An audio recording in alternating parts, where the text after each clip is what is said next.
Charge के कारण लगने वाले इलेक्ट्रोस्टैटिक फोर्स को हमने एक्सप्लेन किया with the help of Coulomb's law, और फिर हमने इलेक्ट्रिक फील्ड को कैलकुलेट किया, और उसी की हेल्प से फिर हमने गॉस लॉ को भी एक्सप्लेन किया, और उससे रिलेटेड डिफरेंट टाइप की एप्लीकेशंस हमने गॉस लॉ की, और डिफरेंट टाइप के ऑब्जेक्ट्स के लिए हमने इलेक्ट्रिक फील्ड कैलकुलेट किया। तो यहाँ तक तो जो काम था, इससे प्रीवियस लेक्चर्स में जितना मैंने आपके साथ डिस्कस किया वो था इलेक्ट्रिक फील्ड से related. Now we are going to discuss about a new physical quantity that is known as electric potential. अब ये इलेक्ट्रिक पोटेंशियल क्या है? तो इलेक्ट्रिक पोटेंशियल को समझने से पहले एक चीज हम मान के चलते हैं कि हमारे पास कोई चार्ज है। अब चार्ज होगा तो उसके चारों तरफ फील्ड भी होगा। अब ये चार्ज मान लिया हमारे पास पॉजिटिव है, और हम इस पॉजिटिव चार्ज के फील्ड में किसी दूसरे चार्ज को लेके आएंगे तो सीधी सी बात है, इसके कारण उस दूसरे चार्ज के ऊपर रिपल्सिव फोर्स लगेगी, क्योंकि दोनों लाइक चार्जेस आते हैं। ये पहले हम पढ़ चुके हैं, like charges exact equal and opposite unlike भी करते हैं, बट यहाँ पे जो लाइक चार्ज करते हैं वो रिपल्सिव फोर्स एग्जर्ट करते हैं, और अनलाइक चार्ज जो करते हैं वो अट्रैक्टिव फोर्स करते हैं। तो यहाँ पे रिपल्सिव फोर्स लगेगी अगर मैं कोई भी test charge, positive test charge को इस पॉजिटिव चार्ज के फील्ड में लेके आता हूँ, तो अगर वहां पे रिपल्सिव फोर्स लगेगी और उस चार्ज को मैं यहाँ पे इस चार्ज के पास लेके आ रहा हूं, तो जितनी रिपल्सिव फोर्स ये चार्ज एग्जर्ट कर रहा है उस दूसरे चार्ज के ऊपर, तो वो चार्ज यहां पे लाने के लिए मुझे उतनी ही फोर्स अप्लाई करनी पड़ेगी सो दैट कि वो चार्ज यहां पे आ जाए। अगर मैं उससे कम फोर्स एग्जर्ट करता हूं तो फोर्सेस बैलेंस नहीं हो पाएंगी और वो चार्ज नहीं मूव करेगा। तो यहां पे एक चीज तो तय हो गई कि मैंने उस दूसरे चार्ज के ऊपर, या जो भी है उसने उस दूसरे चार्ज के ऊपर फोर्स एग्जर्ट करनी पड़ेगी। अब फोर्स एग्जर्ट की, ध्यान रखे वहां पे फोर्स लगी है, फोर्स एग्जर्ट की और उस चार्ज को हमने मूव करवाया। Force is there, movement of the charge is there, and the force and movement, basically displacement we can say, force is there, displacement या distance is there, और force absorbed displacement इकट्ठे होते हैं तो बनता है वर्क। अब वर्क हुआ, इसका मतलब मुझे इस पॉजिटिव चार्ज के पास उस दूसरे टेस्ट चार्ज को लेके आने के लिए वर्क करना पड़ेगा। किसके? इसके जो रिपल्सिव फोर्स है उसके अगेंस्ट वर्क करना पड़ेगा। अब ये वर्क जो यहाँ पे मैं लेके आया उस चार्ज को, उसके लिए मुझे जो वर्क करना पड़ता है, वो चार्ज यहाँ पे अब पहुंच गया, जो मैं वर्क करना था वो कर लिया। अब वर्क एनर्जी थ्योरम आपने +1 के अंदर पढ़ी है, उसके अकॉर्डिंग ये वर्क जो मैंने यहाँ पे यूज किया है ये किसी दूसरी चीज में कन्वर्ट तो होगा। तो ये वर्क जो यहाँ पे जो वर्क मुझे करना पड़ा, this work is stored as the potential energy, और you can say potential, and this is the potential of this charge at this particular point. So in this way we can define the electric potential. Simple सी definition बनती है। अब इसको details में एक बार देखते हैं कि इलेक्ट्रिक पोटेंशियल को हम डिफाइन करना चाहें तो कैसे डिफाइन करेंगे और मैथमेटिकली उसको कैसे प्रूव करेंगे। Let us see. The electric potential at a point in the electric field of a charge may be defined as the amount of work done in bringing a unit positive test charge from infinity to that point against the electrostatic force of repulsion without acceleration। तो basically electric potential को यहाँ पे mathematically लिखना चाहें तो we can write Vp that will be equal to, हमें work करना पड़ा था, कहाँ से? इन्फिनिटी से लेके आए थे, कहाँ पे? उस पॉइंट P के लेके आए थे। किसके ऊपर वर्क किया था हमने? एक चार्ज को लेके आए हैं, टेस्ट चार्ज से। क्यों नोटिस द टेस्ट चार्ज। सो ये जो वर्क डन बनता है, जो वर्क किया गया, वर्क अपॉन चार्ज यानी work done per unit test charge is known as electric potential. Now what are SI units of this electric potential? So SI unit की बात करें तो it is measured in volt, and this is volt. यहाँ पे work को रखें तो joule होता है, और यहाँ पे चार्ज को कूलम में। तो 1 volt is equal to 1 joule divided by 1 coulomb. अब यहाँ पे डिफाइन करना चाहें, 1 वोल्ट को भी डिफाइन करना चाहें तो we can simply define that. यहाँ पे जो दिख रही है आपको डेफिनेशन, इसी में देखिए, electric potential at a point in the electric field of a charge. यहाँ पे अब इसको इंट्रोड्यूस करवा दीजिए। Is said to be 1 volt if 1 joule work is done in bringing a unit positive test charge unit positive की जगह पे यहाँ पे क्या कर लेंगे, 1 coulomb of charge from infinity to that point against the electrostatic force of repulsion without acceleration. तो इसी डेफिनेशन को थोड़ा सा हम मॉडिफाई करके उसको लिख सकते हैं। नाउ अब इसके लिए एक्सप्रेशन हम ड्राइव करते हैं, expression for this electric potential. तो for that let us consider, उसी तरीके से यहाँ पे हमारे पास से this is a positive test charge, कोई भी चार्ज है, टेस्ट चार्ज नहीं, यहाँ पे कोई भी पॉजिटिव चार्ज है, से this is O and this charge is Q। Now let us consider a point P, ये कोई भी पॉइंट हम P कंसीडर कर लेते हैं, और इस चार्ज से ये जो पॉइंट है that is at a distance R distance के ऊपर हमने ये कंसीडर कर लिया, जहां पे हमें इलेक्ट्रिक पोटेंशियल कैलकुलेट करना है, इस P पॉइंट के ऊपर कैलकुलेट करना है। नाउ अब यहाँ पे हमें क्या करना पड़ेगा, जैसे डेफिनेशन के अकॉर्डिंग बताया था, पहले हमें वर्क कैलकुलेट करना पड़ेगा किसी चार्ज को इन्फिनिटी से इस P पॉइंट तक लाने के लिए। तो उसके लिए क्या करें, हम यहाँ पे कंसीडर कर लेते हैं, let a test charge is placed at some point Q, say this is a point Q, this is not charge, this is point Q, and say Q naught is the test charge at that point. Now ये इस तरीके से है यहाँ पे, और ये जो पॉइंट है दिस Q पॉइंट से this lies at a distance x, जो इसकी चार्ज की जो टेस्ट चार्ज रखा है, जो Q पॉइंट के ऊपर रखा है, इस डिस्टेंस को हम x कह देते हैं, say this is at a distance x from this. If we talk about the electric field at this point due to this charge, then this will be E, that will be equal to 1 by 4 pi epsilon naught, and charge is Q। हम यहाँ पे इस charge के कारण यहाँ पे calculate कर रहे हैं, तो चार्ज आ जाएगा हमारे पास Q divided by square of the distance between these two, and the distance is x, so we write x square। So in this way we can write the electric field at this point। So this is equation number 1। Now यहाँ पे जो test charge रखा हुआ है, इसके ऊपर अगर हम फोर्स कैलकुलेट करना चाहें, then this force F that can be written like this, that is Q not into E। So that will be the force acting on this. Now small amount of work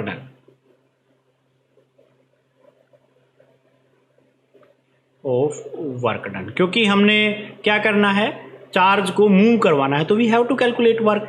तो work calculate करने के लिए हम क्या कर लेते हैं, इस पॉइंट को हमने ये कह दिया कि इस चार्ज को, टेस्ट चार्ज को थोड़ी सी डिस्टेंस से, स्मॉल डिस्टेंस, और इस डिस्टेंस को हमने नाम दिया dx। तो स्मॉल डिस्टेंस dx के लिए जो वर्क करेंगे वो कितना होगा, उस वर्क को मैंने कहा small amount of work done, से dw that will be equal to force into displacement, and the force is F and displacement is dx। So F vector dot dx vector, basically those are in opposite direction। So यहाँ पे, क्योंकि यहाँ पे देखिए जो force है वो बाहर की तरफ लग रही है, क्योंकि रिपल्सिव इज देयर, एंड हम इसको मूव किस तरफ करवा रहे हैं, in this direction. So the angle is 180, और 180 जब एंगल होता है तो यहाँ पे cos 180 F dx cos of 180, और cos 180 की वैल्यू हमें पता है -1 होती है। सो यहाँ पे जो वर्क डन आएगा that is -F into dx। तो माइनस साइन क्या रिप्रेजेंट कर रहा है यहाँ पे, कि वर्क जो है वो अपोजिट डायरेक्शन में, रिपल्सिव टाइप के फोर्स के अगेंस्ट हम वर्क यहाँ पे कर रहे हैं। तो यहाँ पे F की वैल्यू हम यहाँ से उठा के रख सकते हैं यहाँ पे, that is Q not E into dx with this negative sign. Negative sign का सिग्निफिकेंस मैं आपको बता चुका हूँ, सिंपल सा यही करता है कि अगेंस्ट द फोर्स जो है, अगेंस्ट जो चार्ज इसके कारण जो फोर्स लगी उसके अगेंस्ट हम काम कर रहे हैं। तो ये बनेगा जो यहाँ पे work done, small amount of work done बना। अब यहाँ से E की वैल्यू इक्वेशन नंबर 1 से उठा के इसके अंदर पुट कर देंगे, तो हमारे पास जो वैल्यू आएगी वो आ जाएगी -1 by 4 pi epsilon not, and Q is there, and Q naught is this, Q naught divide by square of the distance between them, that is x square यहाँ पे था क्योंकि ये वैल्यू एग्जैक्टली आ गई यहाँ पे, इंटू dx। तो equation number 1, और यहाँ से हम इसके अंदर पुट कर देते हैं, तो हमारे पास जो small amount of work done आता है वो ये आता है। नाउ टोटल वर्क डन किसके लिए, इन्फिनिटी से लेकर के P तक लेके आने के लिए हमें जो वर्क करना पड़ेगा, टोटल वर्क होगा वो कितना होगा। Now we can find the value of this total work done W, that can be integrating this dW from infinity to point P। यहाँ पे देखा जाए तो जो dW है इसकी वैल्यू है हमारे पास -1 by 4 pi epsilon naught q naught divided by x square into dx and integration of this infinity से लेकर के point p and p point is lying at a distance r, so at instead of this p I am using r. Constant quantities को बाहर ले लेते हैं तो हमारे पास आ जाएगा 1/4 pi epsilon naught q and q naught because these are also constant, और जो अंदर बचता है हमारे पास वो बचेगा 1/x स्क्वायर, ये आ जाएगा इन्फिनिटी से लेकर के r तक. इंटीग्रेशन करेंगे इसका, we get that is minus q not divided by 4 pi epsilon naught, और इंटीग्रेशन करते हैं तो इसकी वैल्यू आती है -1/x r एंड इन्फिनिटी. अब यहाँ पे ये वैल्यूज लिमिट्स को पुट कर देते हैं तो हमारे पास जो वैल्यूज आएंगी that is q not divided by 4 pi epsilon not and upper limit that is -1/r and minus minus यहाँ पे प्लस हो जाएगा +1/इन्फिनिटी. ये वैल्यूज आ जाएंगी. अब इस नेगेटिव साइन को अंदर लेके जाएं तो हमारे पास ये वैल्यूज बन जाएंगी q not divided by 4 pi epsilon not and this is 1/r and -1/इन्फिनिटी. हमें पता है 1/इन्फिनिटी जो होता है इसकी वैल्यू 0 हो गई, तो जो value I that is q not divided by 4 pi epsilon not 1/r. This is the value of work done. जो भी वर्क हुआ है ये उसकी वैल्यू आई है. And as per definition of electric potential हमने पढ़ा था, जो वर्क डन यहाँ पे लिखे that will be equal to 1/4 pi epsilon naught q not divided by r. This is the total work done. और क्योंकि हमने डेफिनेशन पढ़ी थी पहले इलेक्ट्रिक पोटेंशियल की, इलेक्ट्रिक पोटेंशियल क्या होता है, v that is equal to work upon test charge. तो यहाँ पे वर्क की वैल्यू आई ये 1/4 pi epsilon not and q not divided by r and इसको 1/q नॉट से डिवाइड कर दे क्योंकि यहाँ से वैल्यू उठा के हमने इसके अंदर पुट की है, तो कैंसिल q नॉट से q naught cancel. So we get v that will be equal to 1/4 pi epsilon naught and this is q/r. This is the required potential. Well, in this way we can find out electric potential due to a point charge in the field of that charge. अब ये तो था, इसके अंदर हम point charge को infinity से जहां पे हमें कैलकुलेट करना था किसी चार्ज के फील्ड में वहां पे लेके आए थे, तो उस पर्टिकुलर पॉइंट के ऊपर हो गया. अब क्या हो अगर हम उसी चार्ज को, एक कोई भी टेस्ट चार्ज है किसी दूसरे चार्ज के, बड़े चार्ज के फील्ड के अंदर है, उस टेस्ट चार्ज को उसी जो बड़ा चार्ज हो उसी के फील्ड में एक पॉइंट से दूसरे पॉइंट पे मूव करवाएं. इन दैट केस यहाँ पे अगर अलग अलग जगह पे, क्योंकि मैंने बताया था अभी पिछला जो आर्टिकल हमने कंप्लीट किया है उसमें हमने देखा था कि V is inversely proportional to R. जैसे जैसे चार्ज से डिस्टेंस बढ़ेगी पोटेंशियल चेंज होगा, यानी डिस्टेंस के साथ पोटेंशियल चेंज हो रहा है. तो पोटेंशियल चेंज हो रहा है तो इसका मतलब यहाँ पे पोटेंशियल कुछ और है, यहाँ पे पोटेंशियल कुछ और है. तो इसका मतलब अगर हम चार्ज को उसी के फील्ड के अंदर, उसी चार्ज के फील्ड के अंदर टेस्ट चार्ज को मूव करवा रहे हैं तो वहां पे पोटेंशियल का डिफरेंस होगा.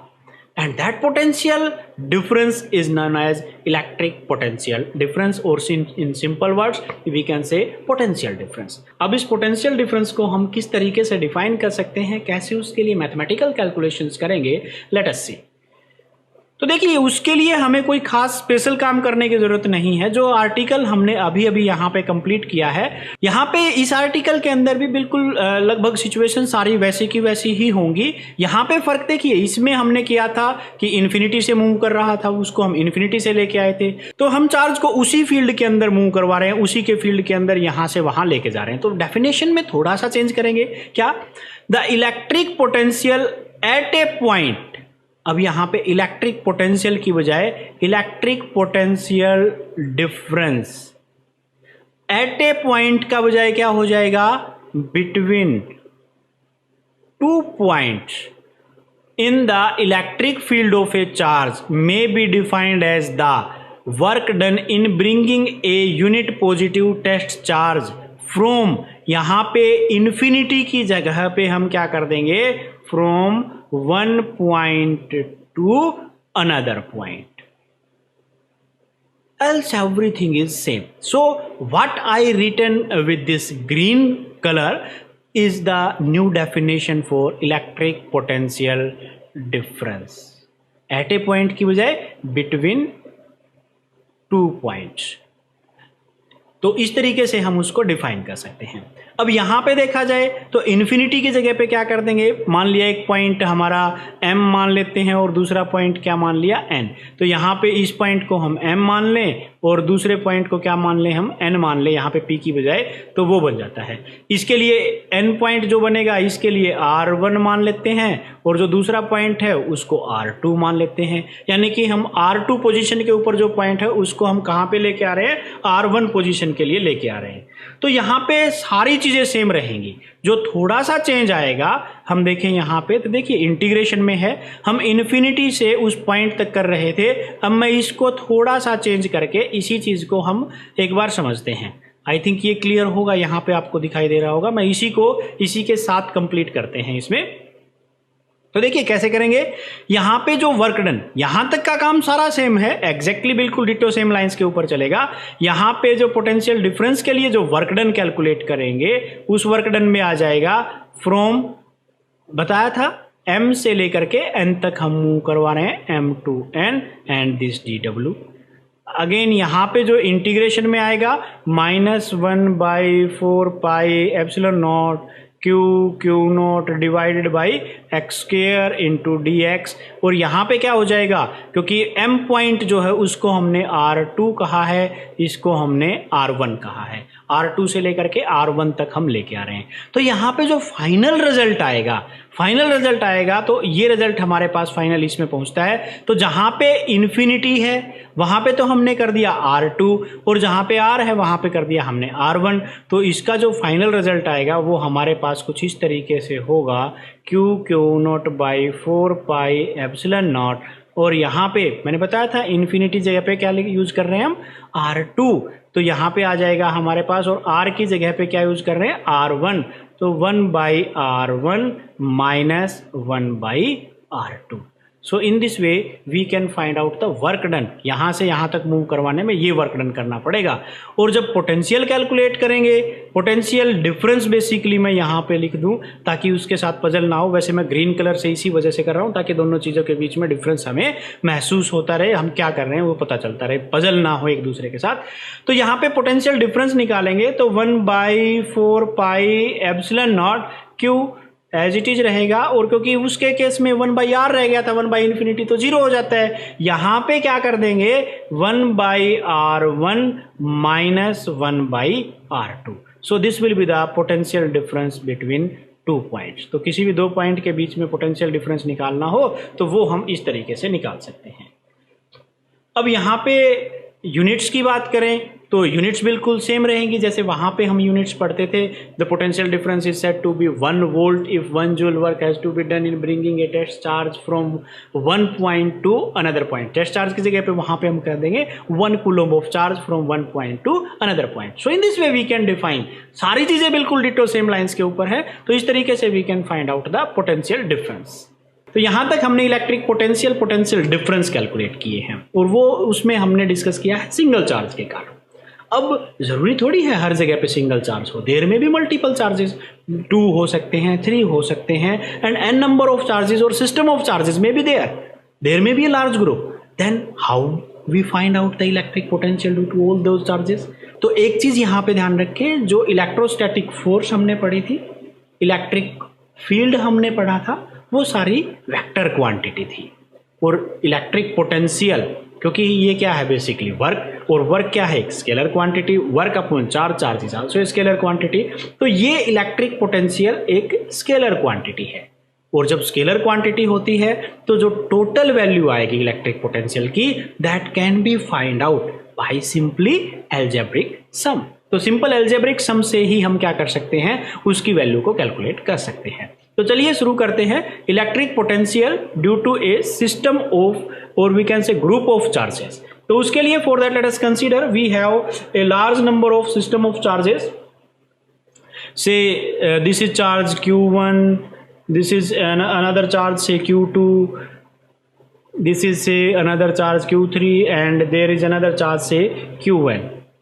इस तरीके से हम ये कई सारे चार्ज यहाँ पे मान लेते हैं जो एक दूसरे से, जो एक पर्टिकुलर पॉइंट जहाँ पे हम कैलकुलेट करना चाहते हैं से इस पॉइंट के ऊपर पोटेंशियल कैलकुलेट करना चाहते हैं, तो इस पॉइंट से Q1 लाई करता है से R1 डिस्टेंस के ऊपर, Q2 जो है वो R2 के डिस्टेंस पे है, Q3 जो है वो R3 पे, एंड इसी तरीके से जो ये Qn बनेगा इसको हम कह देते हैं Rn डिस्टेंस के ऊपर ये है इससे। तो यहाँ पे पोटेंशियल कैलकुलेट करें तो फर्स्ट चार्ज के कारण जो पोटेंशियल बनेगा we knows that is 1/4 pi epsilon not and Q by R1, क्योंकि फार्मूला यही पढ़ा था हमने। सिमिलरली सेकंड के कारण बनेगा 1/4 pi epsilon naught Q by R2। यहाँ पे फर्स्ट चार्ज है Q1 ले लें, सेकंड चार्ज है Q2 ले लें, because charges are not identical initially हम मान के चल रहे हैं। और Q जो NH चार्ज के कारण पोटेंशियल हो गया से 1/4 pi epsilon not and Qn by Rn। यहाँ पे अगर टोटल पोटेंशियल कैलकुलेट करना चाहें तो टोटल पोटेंशियल के लिए मैंने बताया था अभी थोड़ी देर पहले V1 प्लस V2, सिंपली इनको क्या कर लेंगे एल्जेब्रिकली इन सबको ऐड कर देंगे, देन प्लस Vn। तो यहाँ पे अगर इन सब को ऐड करें तो 1/4 पाई एप्सिलॉन नॉट सब में कॉमन है, तो 1/4 पाई एप्सिलॉन नॉट कॉमन, अंदर क्या बचा हमारे पास Q1 by R1 plus Q2 by R2 plus and so on plus Qn by Rn। तो इस तरीके से बन जाता है जो नेट पोटेंशियल, जो टोटल पोटेंशियल आएगा वो। Now this electric potential, total electric potential can be written like this 1/4 pi epsilon naught. यहाँ पे हम समेशन साइन यूज कर लेते हैं because plus sign is there, तो यहाँ पे लिख देते हैं QI divide by RI। I is the index number, यहाँ पे I की वैल्यू जो है वो 1 से लेकर के NH चार्ज तक हम गए हैं, so this will be N। तो यहाँ पे ये बन जाता है electric potential due to a group और सिस्टम ऑफ चार्जेस। अब यहाँ पे तीन फार्मूले जो हमने कर लिए हैं अभी तक, उन तीनों को मैं समराइज करके लिखना चाहूँ तो फोर्स के लिए हमने जो सिंपल फार्मूला पढ़ा था 1/4 pi epsilon not Q1 Q2 divided by R square. Electric field के लिए जो फार्मूला था वो था हमारे पास 1/4 pi epsilon naught Q divided by R square. And जो पोटेंशियल के लिए फार्मूला आया है हमारे पास 1/4 pi epsilon not and this is Q by R। देखिए पहले यहाँ पे दो चार्ज थे, स्क्वायर था, यहाँ पे एक चार्ज खत्म हुआ, यहाँ पे एक चार्ज और ये स्क्वायर खत्म होकर डायमेंशनली यहाँ पे नीचे भी क्या रह गई हमारे पास लेंथ रह जाती है। तो यहाँ पे देखिए inversely proportional to R square है, directly proportional to Q square है बेसिकली चार्ज के स्क्वायर के। यहाँ पे डायरेक्टली प्रोपोर्शनल टू Q है, चार्ज के प्रोपोर्शनल है, और inversely proportional to R square है। इन दोनों केसेस में inversely proportional to R square है। यहाँ पे डायरेक्ट पोटेंशियल जो है वो डायरेक्टली प्रोपोर्शनल टू Q है, आगे यूज करेंगे इस टर्म का, हम ध्यान रखना अभी से, ये डायरेक्टली प्रोपोर्शनल टू Q है and inversely proportional to R है। तो यहाँ पे इलेक्ट्रिक फील्ड और पोटेंशियल दोनों ही डायरेक्टली प्रोपोर्शनल टू चार्ज हैं, बट पोटेंशियल जो है वो इनवर्सली प्रोपोर्शनल टू डिस्टेंस है। सो इस तरीके से we can find out the basic difference between all these physical quantities, जो तीनों फिजिकल क्वांटिटी अभी तक जो इंपॉर्टेंट फिजिकल क्वांटिटीज थी उन तीनों के बीच में। यहाँ पे इन तीनों के बीच में मैथमेटिकल रिलेशंस भी आप सिंपली लिख सकते हैं। फोर्स है हमारे पास, उसके बाद इलेक्ट्रिक फील्ड की टर्म में फोर्स को लिखना चाहें तो Q इंटू E बनता है, और E के अंदर मैंने बताया था वहाँ पे जो पोटेंशियल है उसके साथ एक Q की नीचे R की कमी हो जाती है, तो V बाई R कर दें तो हमारे पास E आ जाता है। तो इन टर्म्स ऑफ दैट ये डिफरेंट फार्मूले बना सकते हैं हम। तो आपके लिए ये एक छोटा सा होमवर्क है, आपको वो तीनों फार्मूले जैसे भी इन तीनों के बीच में रिलेशंस कैसे बनेगी, इंपॉर्टेंट पॉइंट्स। एक इंपॉर्टेंट पॉइंट मैं पहले आपको बता चुका हूं, वो ये कि इलेक्ट्रिक पोटेंशियल जो है वो एक स्केलर क्वांटिटी है। दूसरी बात बहुत इंपॉर्टेंट है वो ये क्योंकि electric potential inversely proportional to R है। इनवर्सली प्रोपोर्शनल टू R होने का मतलब क्या हुआ कि हम बढ़ाते चले R को तो पोटेंशियल घटता चलेगा, वो घटता जाएगा। अब R जब इन्फिनिटी होगा तो पोटेंशियल कितना होगा, 0। तो ये ध्यान रखें, potential will be 0 at infinity. किसी भी चार्ज के कारण जो पोटेंशियल 0 होगा वो इन्फिनिटी के ऊपर होगा।